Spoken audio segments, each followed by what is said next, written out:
So here we have the Ford Fiesta ST line on a 21 plate. I'm going to start off by showing you inside the boot, and then we'll hop in and run through some controls from there. As we approach the back of the car, you can see we have reversing sensors, plenty of boot space as well, along with that 60-40 split folding rear seat should you wish to increase this space even further.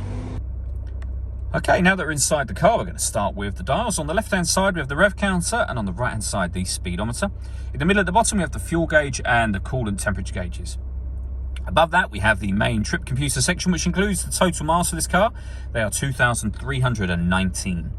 We have a digital readout for the speedometer being displayed. You can change the information there by using buttons on the steering wheel. So, for example, we have a trip computer, we have settings, phone, audio menu, satellite navigation, and then back around to the beginning again. And the buttons I was using to do that are just here.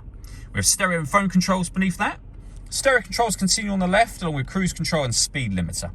The phone controls can only be used after such time as you pair up the phone to the car, and that is done on the touchscreen in the center just here. Hit connect a phone, and then add phone.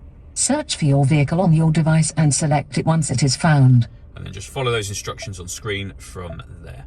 When it comes to music in this car, we've got AM, FM and DAB radio, Bluetooth audio so you can stream your music wirelessly. This car also has two separate USB inputs, so if you plug devices into those, they will appear up on here as further options for you as well. If we go back to the home screen, you'll also see that this car's got satellite navigation.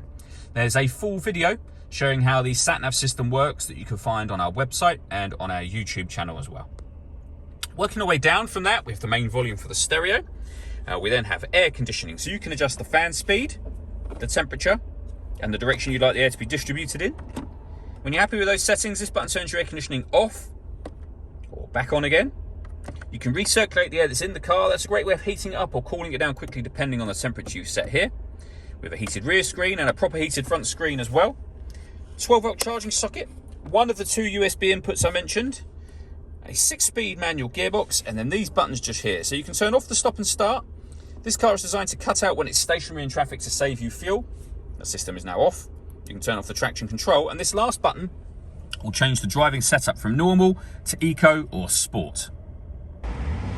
All that leaves me to say is thank you for taking the time to watch this video. If you'd like to come and see the car in person and have a test drive, please feel free to call any of our MJA sites. We'd love to hear from you soon.